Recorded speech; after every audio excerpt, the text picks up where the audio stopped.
Assalamualaikum warahmatullahi wabarakatuh. Saya Muhammad David Ridho dari kelas 5B Tadris IPA Universitas Riau.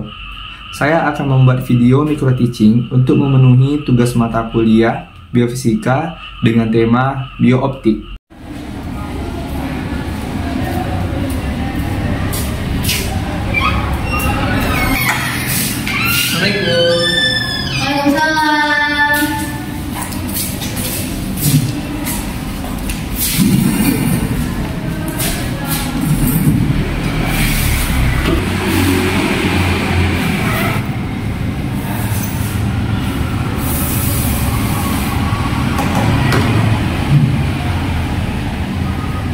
Assalamualaikum warahmatullahi wabarakatuh. Waalaikumsalam warahmatullahi wabarakatuh. Selamat siang semuanya. Selamat siang, Pak. Udah makan dulu nih. Di sini Bapak masuk mata kuliah biofisika. Kan Bapak udah masuk ya. Jadi ada yang ingat nggak sama bulan? Ada, Pak. Jadi minggu lalu itu kita belajar tentang biofisika, Pak. Nah, apa itu biofisika? Jadi biofisika itu yang memadukan antara prinsip-prinsip biofisika dan prinsip biologi itu, Pak. Nah, itu benar yang disampaikan saudara Nadia. Jadi kita langsung aja ke pembacaan doa. Jadi kita baca dulu. Boleh dipimpin saudara-saudari Nadia? Oke, baiklah semuanya. Mohon perhatian sebelum kita memulai pelajaran pada hari ini, mari kita berdoa bersama. Berdoa dimulai. Bismillahirrahmanirrahim. Rabbi sholli sadri wa yassir li amri wahlul 'uqdatam min lisani yafqahu qawli. Rabbi zidni ilman warzuqni fahman. Amin. Berdoa selesai. Baiklah, kali ini memperlukan absensi semenit. Mulai ya absensinya. Oke, Pak. Kita dimulai ini. Saya hadir. Iya. Nadia? Lagi sakit, Pak. Sakit? Iya. Ada surat sakit? Nggak ada sih, Pak. Di sakit ya? Ya. Yunda Fitriani? Ini, Pak. Sore tadi ya? Ini kenapa bapak tadi dulu? Iya. Kemudian Nasari? Iya, Pak. Tadi. Nah, baiklah, kali ini kita belajar mengenai biooptik atau seperti indera mata. Sebelum kita masuk pada pelajarannya, Bapak di sini ada menyediakan satu video edukasi. Jadi Bapak harap anak-anak semuanya memahami dan menyimak video berikut ini. Bapak tampilkan ya. Iya, Pak.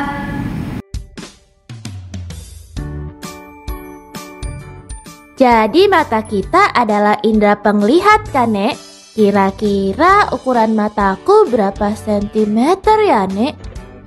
Mata kita berdiameter 2 cm dan terletak dalam rongga tengkorak. Kalau alis, kelopak mata, dan bulu mata itu fungsinya buat apa sih, Nek? Itu semua berfungsi sebagai pelindung mata kita. Lalu apa yang membuat mata kita bergerak? Yang membantu mata bergerak adalah kelenjar air mata dan air mata sebagai pelumas, juga otot mata. Yang pernah aku pelajari itu ada yang namanya kornea, iris, pupil, dan lensa, dan apa lagi ya? Ada yang namanya badan bening, retina, dan saraf mata. Kalau kornea atau selaput bening berfungsi untuk meneruskan cahaya yang masuk ke mata. Sifatnya bening dan tidak mempunyai pembuluh darah. Kalau iris, Nek? Iris atau selaput pelangi adalah selembar otot di belakang kornea, kaya akan pembuluh darah dan berfungsi untuk memberi warna pada mata. Iris bekerja sama dengan pupil untuk mengatur banyaknya cahaya yang masuk. Pada saat terang, otot iris mengerut, mengakibatkan pupil mengecil. Pada saat cahaya redup, otot iris rileks, sehingga pupil melebar. Berarti pupil itu celah bunda di tengah-tengah iris ya, Nek? Iya, Cuk. Kalau lensa itu berada di belakang pupil dan iris. Fungsinya memfokuskan dan meneruskan cahaya agar jatuh tepat pada retina. Lensa memiliki daya akomodasi, mampu mengubah kecembungannya. Sedangkan badan bening ada di belakang lensa. Fungsinya meneruskan cahaya. Retina atau selaput jala berada di paling belakang. Retina menerima cahaya, berfungsi sebagai layar untuk menangkap gambar yang dibawa oleh cahaya. Saraf mata berfungsi meneruskan rangsang cahaya ke saraf pusat di otak, sehingga kita bisa melihat. Kalau begitu, waktu cahaya memasuki mata melalui pupil, lensa mengarahkan cahaya dan bayangan benda jatuh pada retina dong, Nek.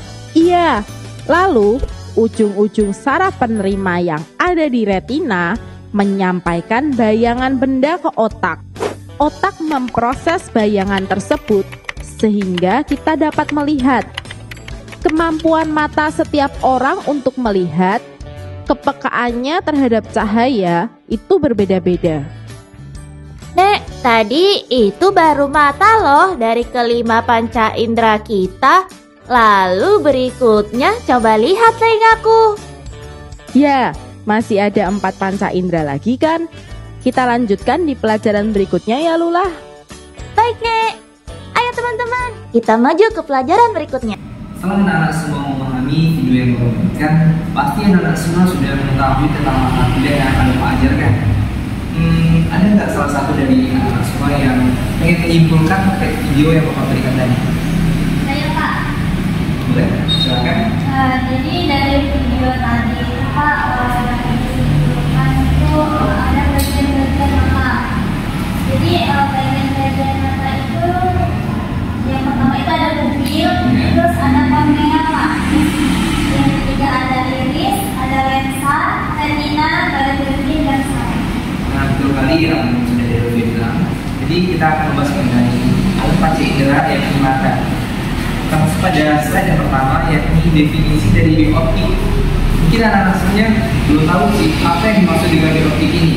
Jadi bioptik ini berasal dari 2 kata, yakni dari kata bio dan optik, yang mana bio ini berkaitan dengan makhluk hidup atau zat hidup dari bagian tertentu makhluk hidupnya, sedangkan optik sendiri dikenal sebagai cabang ilmu fisika yang membahas tentang cahaya atau berkesinar. Jadi kita masuk pada komponen indera penglihatan. Indera penglihatan sendiri ini terdiri atas 3 bagian, yakni ada sistem saraf mata, yang kedua adalah mata sendiri, yang ketiga ada korteks penglihatan. Kita masuk pada bagian yang pertama, yakni sistem saraf mata. Jadi saraf mata ini berperan penting dalam penglihatan karena mengirimkan informasi visual ke otak, sehingga kita semua dapat melihat suatu objek yang ada di sekitar kita saat ini. Pada sistem saraf mata ini terdapat sabuk yang ada di bagian belakang mata yang merupakan bagian sistem saraf mata sendiri. Bila kita masuk pada bagian mata, mata ini berfungsi sebagai alat indera penglihatan. Mata dapat digunakan untuk melihat objek yang jauh maupun objek yang dekat dari kita. Mata ini dapat dibagi menjadi 2 organ, yakni bagian luar maupun bagian dalam. Nah, di sini Bapak akan melihatkan pada slide terkait bagian mata dari luar beserta dengan fungsinya. Yang pertama ada namanya alis mata. Seperti yang ada anak lihat, ini merupakan alis mata. Alis mata ini berfungsi untuk melindungi mata dari air atau keringat yang bercucuran. Next, kita masuk pada bagian selanjutnya, yakni terdapatnya bulu mata. Seperti yang anak-anak lihat, Di sini terdapat bulu mata berfungsi untuk melindungi mata dari benda-benda asing seperti debu maupun kotoran yang ada di sekitar kita. Kita masuk ke bagian yang ketiga, yakni pupil. Seperti yang dapat kita lihat, ini merupakan bagian pupil pada mata kita sendiri, yakni fungsinya sebagai tempat masuknya cahaya dan mengatur jumlah cahaya yang masuk menuju ke mata kita. Next, kita masuk pada bagian lipatan atau kelopak mata sendiri. Nah, pada saat kita berkedip atau saat kita membuka mata, tentu kelopak mata kita akan tertutup maupun terbuka. Nah, fungsi dari kelopak mata ini berguna untuk melindungi bagian depan bola mata dan membasahi bagian depan mata dengan air mata saat berkedip. Nah, selanjutnya ada sklera. Nah, sklera ini disebut juga sebagai selaput putih yang dapat teman-teman lihat. Pada bagian mata kita kan ada bagian putih dan bagian hitamnya. Nah, bagian putih ini disebut sebagai sklera. Coba Anda lihat dulu. Berguna untuk melindungi bagian penting dalam mata kita seperti sklera ini dapat melindungi lensa mata kita. Dan bagian yang terakhir yakni adalah iris atau disebut juga sebagai selaput pelangi. Nah, iris ini ditunjukkan pada bagian mata yang memiliki garis-garis pada dekat bagian hitam mata itu sendiri. Iris ini berguna untuk memberikan warna pada saat kita melihat suatu objek yang berada di sekitar kita. Next, kita masuk ke bagian dalam mata dengan fungsinya. Yang pertama ada yang namanya kornea. Nah, pada gambar kornea ini merupakan bagian terluar yang dapat kita lihat juga. Dia berfungsi untuk melindungi mata bagian depan dan sebagai tempat masuknya cahaya masuk ke dalam mata. Nah, pada saat kita melihat, tentu kornea ini berguna untuk meneruskan cahaya yang masuk menuju mata kita. Kemudian kita masuk pada bagian lensa, ditunjukkan pada bagian warna putih di dalam kornea ini. Nah, lensa ini berfungsi untuk memfokuskan cahaya dan meneruskan cahaya agar jatuh tepat di retina mata kita. Next, kita masuk pada bagian otot silindris. Pada bagian mata kita tentu terdapat otot-otot yang berada di sekitar mata kita. Fungsi dari otot sendiri itu mengubah bentuk dari lensa mata. Kemudian bagian selanjutnya adalah retina yang dapat dilihat pada gambar, merupakan selaput terdalam dari bagian mata. Yang terluar kita sebut dengan kornea dan yang terdalam kita sebut dengan retina. Nah, retina ini berfungsi untuk menerima cahaya dan menyampaikan informasi ke saraf mata. Nah, kita masuk pada bagian terakhir yakni saraf mata. Pada gambar, saraf mata ini terletak di bagian belakang dari mata kita sendiri, berfungsi untuk meneruskan sinyal bayangan dari retina dan menghubungkan bagian khusus ini di otak. Nah, kita masuk pada slide selanjutnya yakni mengenai otot mata. Kita sudah mengetahui bahwa pada bagian mata itu terdapat otot-otot di dalamnya. Nah, dalam otot mata ini terdiri atas 4 bagian, yakni ada musculus rectus superior, yang kedua ada musculus rectus inferior, dan ketiga ada musculus rectus medial, dan terakhir ada terdapat musculus rectus lateral. Coba teman-teman semua perhatikan gambar yang sudah Bapak sajikan di depan. Nah, pada bagian otot bagian atas ini kita sebut juga dengan sebutan musculus rectus superior yang berguna untuk menggerakkan mata ke bagian atas. Yang kedua ada namanya musculus rectus inferior, dapat Anda lihat berfungsi untuk menggerakkan mata ke bagian bawah. Dan yang ketiga ada namanya musculus rectus medial yang dapat ditunjukkan pada gambar ini, berguna untuk menggerakkan mata ke bagian dalam.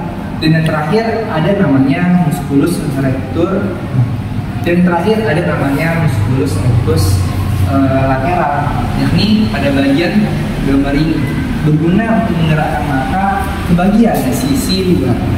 Oke, kita masuk pada slide selanjutnya.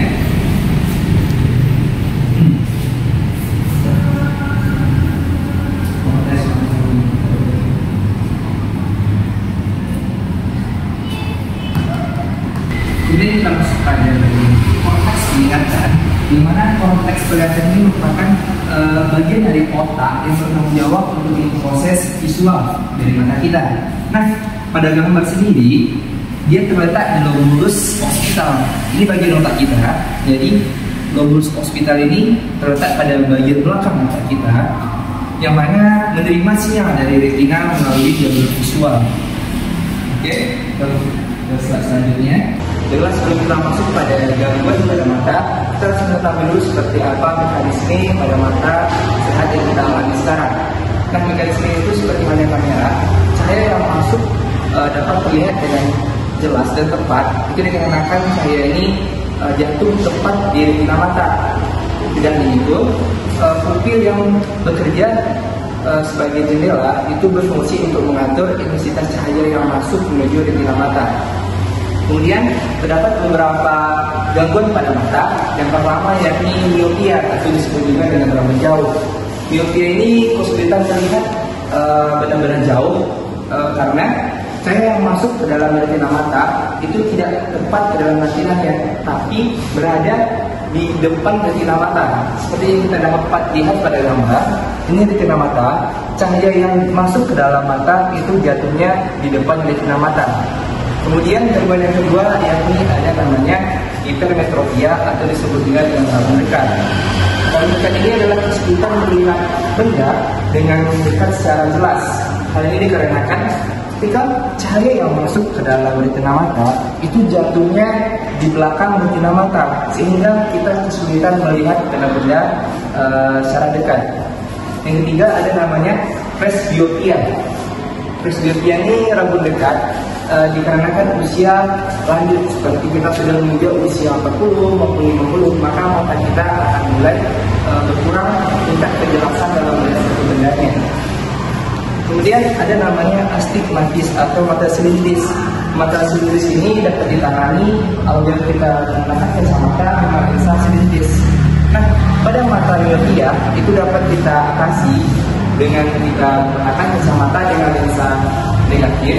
Pada hipermetropia kita menggunakan lensa positif. Oke, kita lanjut.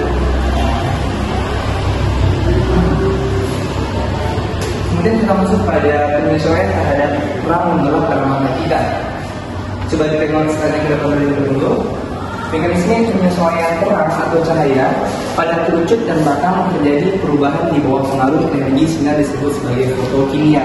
Sedangkan mekanisme penyesuaian gelap, seseorang masuk ke dalam ruangan gelap yang tadinya berada di dalam terang, jumlah produksi di dalam ruangan sangat sedikit. Sebagai akibat, orang tersebut tidak dapat melihat apa-apa di dalam ruangan gelap ini.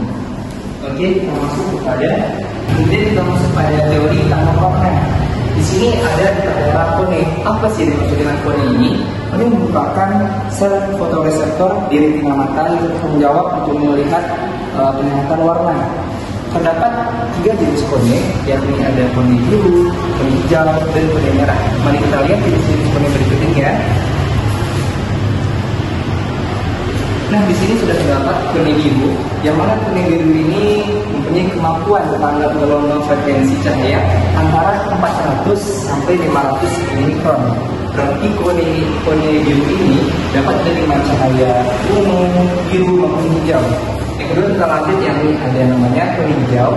Kornea hijau ini memiliki kemampuan menerima gelombang cahaya dari frekuensi 450 sampai dengan 675 milimikron.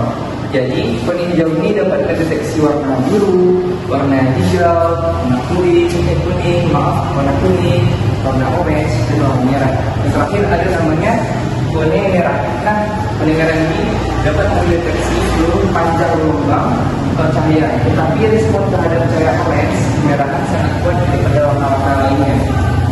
Itu anak-anak semua yang memahami kornea biru, kuning, hijau, dan kornea merah ini. Bapak sudah ada sedikit gambar yang membahas mengenai kornea ini. Nah, pada gambar sudah jelas, sudah nampak. Coba diperhatikan ke depan. Pada kornea biru itu frekuensi gelombangnya antara 400 sampai 500 milimikron. Sedangkan pada kornea hijau itu rentang gelombang cahayanya berada dari 500 sampai dengan 750 milimikron. Sedangkan pada kornea merah, pada gambar kornea merah ini bisa menangkap semua gelombang cahaya yang berada antara 400 sampai melebihi 700 milimikron. Next, kita masuk ke mata kucing. Baiklah, mata kucing di sini cenderung lebih besar dari ukuran tubuh mereka.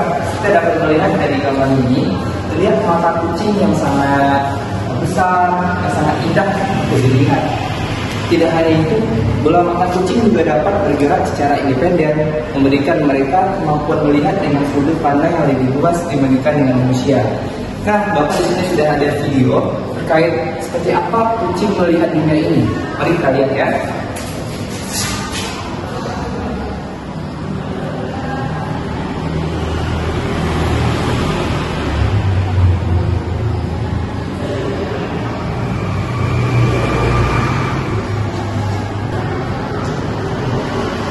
Jadi di sini Bapak sudah menyiapkan satu video mengenai gimana cara kucing melihat dunia.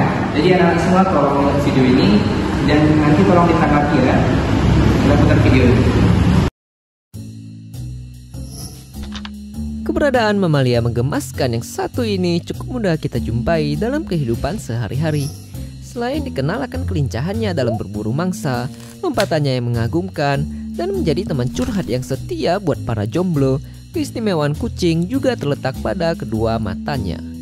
Banyak mitos yang beredar di masyarakat kita yang menyatakan kalau penglihatan kucing ternyata jauh lebih tajam dibandingkan dengan penglihatan manusia. Benarkah demikian? Memangnya seperti apa sih gambaran dunia di sekelilingmu jika kamu ternyata memiliki mata kucing?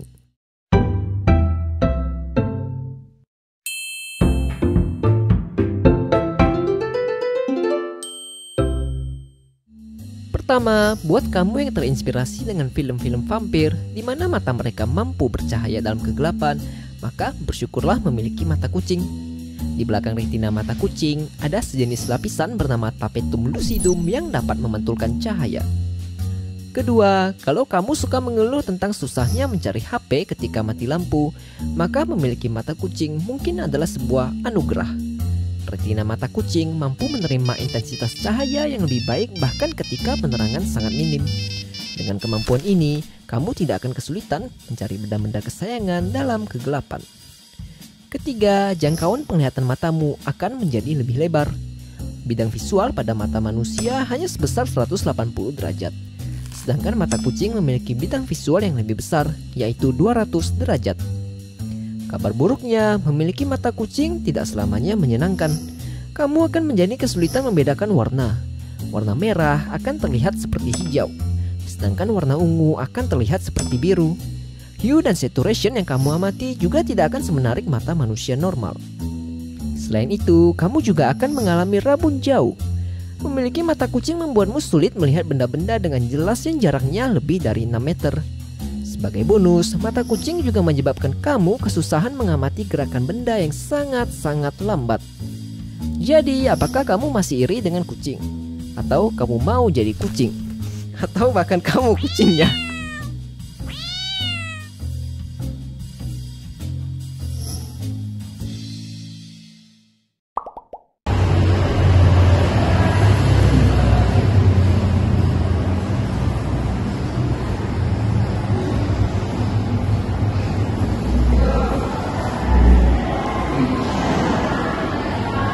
Baiklah, setelah anak semua mengetahui tentang gimana cara kucing melihat dunia ini, jadi Bapak ada integrasi agak kurang terkait pelajaran kita pada hari ini. Dimana ini dari ahli seorang pradi dan Allah mengeluarkan kamu dan turut ibumu dalam keadaan tidak mengetahui sesuatu pun, dan Dia memberimu pendengaran, penglihatan, dan hati nurani agar kamu bersyukur. Nah, maksud dari ayat ini menjelaskan bahwa penglihatan adalah salah satu nikmat besar yang Allah berikan kepada manusia. Baiklah, mungkin segitu pelajaran yang Bapak sampaikan pada siang hari ini. Apa ada yang ingin bertanya terkait pelajaran kita? Tidak ada? Mungkin Bapak rasa sudah paham. Jadi Bapak harap anak-anak semuanya mengaplikasikan pelajaran kita ini dalam kehidupan sehari dan harus bersyukur terhadap nikmat yang Allah berikan kepada kita. Assalamualaikum warahmatullahi wabarakatuh. Waalaikumsalam warahmatullahi wabarakatuh.